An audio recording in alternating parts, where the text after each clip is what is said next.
Yo, what's up? Welcome back to another episode of the SWAS SEC battle here.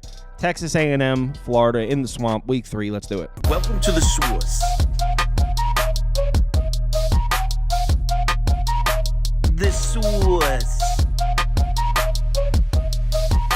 SWAS. Hey, get the SWAS. All right, like I said, we got Texas A&M on the road in Florida. Gators are catching points at home here, plus 4.5. Total sitting down at 46.5 for this one. So let's go ahead and get into it. We'll start with some head-to-head history. Florida did win the last one, 2022 at Kyle Field. Before that, Texas A&M had taken 2 in a row and covered 2 in a row. But we're talking 2022, 2020, 2017. So honestly, who cares? Let's go ahead and get into this one, and we'll start with the current state of these two teams this year. Both opening the season with some ugly home losses. I mean, more so Florida. Florida got the shit beat out of them on their home field. Texas A&M lost 23-13. Isn't really indicative of how that game went. It came down to the wire. It was a close one, but certainly a disappointing opener for Texas A&M. Connor Wigman, to put it delicately, struggled in that Notre Dame game, and I'm trying to use kind words here as somebody that was holding a Texas A&M ticket.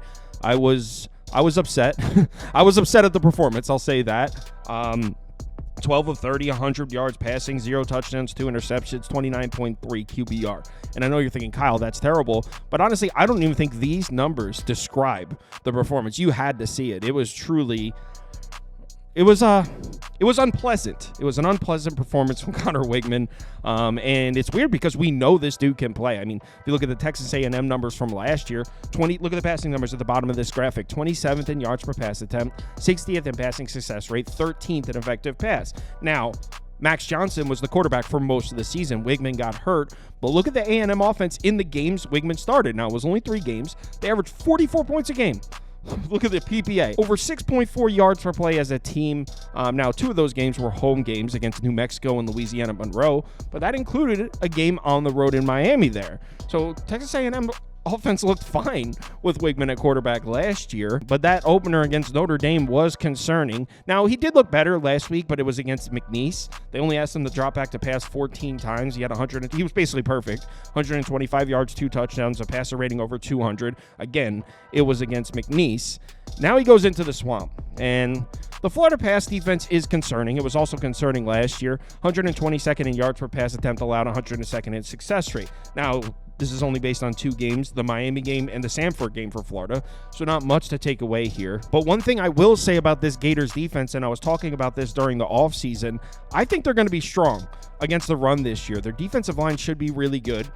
Even in the Miami game where they got crushed, they only allowed, I think it was 4.1 yards per carry, something like that, 4.1, 4.2. They didn't really get crushed on the ground. Cam Ward destroyed them, and they couldn't cover those Miami receivers. But as far as on the ground, they didn't really get gashed up. They held Samford to nothing on the ground. Not that they deserve an award for that.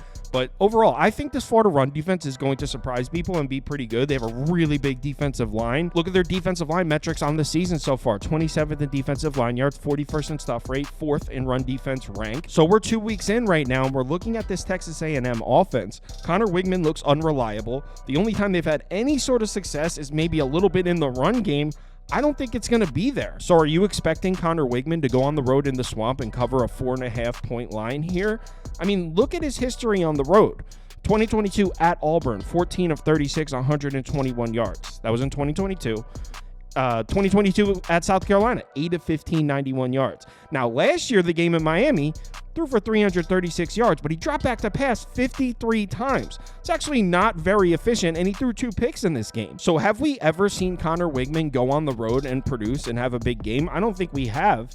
He's had a couple nice games at home. I know he lit Ole Miss up last year or the year before at home at Kyle Field, but as far as going on the road, I don't have a ton of faith on Texas A&M covering a 4.5 point line if Connor Wigman has to do it via his arm. Now, what about the Florida offense, though? Because it's a little worrisome over here in Gainesville. The rushing numbers on the year look okay. Again, we're talking about 2 games. They're 40th in the country in yards per carry, 33rd in success rate, 40th in effective rush. The passing numbers, not so much. It looks like we are going to see some DJ Lagway moving forward, and I think most people would agree that's the right decision. Graham Mertz really struggled in Miami. 4.6 yards per pass attempt, just 91 yards and a pick.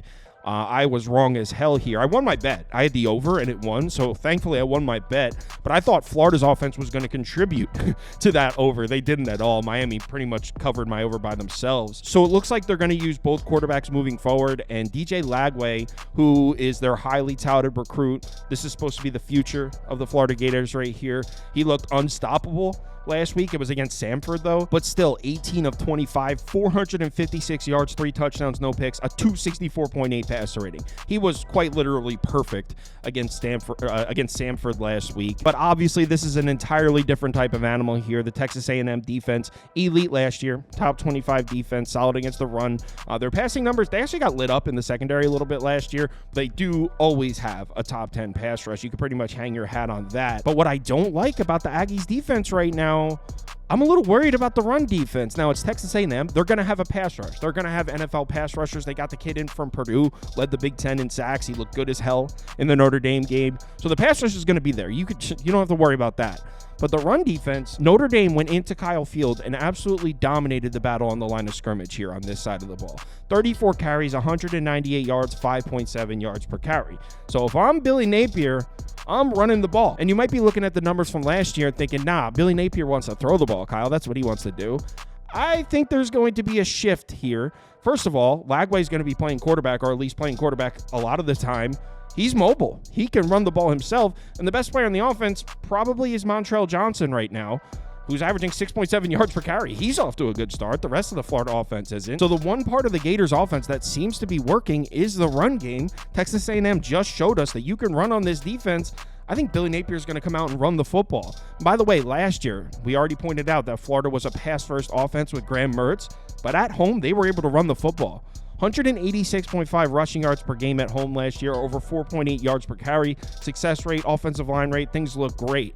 Florida was able to run the ball at home last year. And you know what game this looks strikingly similar to? Week 3 last year, I remember it vividly. I had Florida. Tennessee comes into town. Tennessee was laying 4.5, 5 points in the game. What did Florida do? They came out and ran the football. They won that game 29-16, ran the ball all over Tennessee. And Tennessee's defense last year was kind of comparable to Texas A&M in a sense that they had a top 10 pass rush in the country. What did Florida do? What did Billy Napier do? Ran the football on that Tennessee front 7 and won by 2 scores. I expect them to do the same exact thing here. And I honestly think it's going to work. I think Florida might win this game outright. I already bet it. I took Florida plus 4.5 in this one. If you want to see all the bets I currently have open, head over to KyleKirms.com and click on Open Bets. You'll see all mine as well as everyone on the staff here. Also, when you sign up to Sauce Network Plus, you get access to the Discord and you can participate in the weekly betting league. So head over there and sign up if you're interested. Live shows, 4 p.m. Eastern Time weekdays, 10 a.m. Eastern Time on Saturdays, 11 a.m. Eastern Time on Sundays. The big show is Saturday morning. We go through every single game on the board, 10 a.m. up to kickoff. And then the NFL, it's 11 a.m. up to kickoff. If you're able to make it, we'd love to see you in the comments. Let's have ourselves a nice college football week 3. Remember to bet responsibly, and I'll talk to you in the Discord.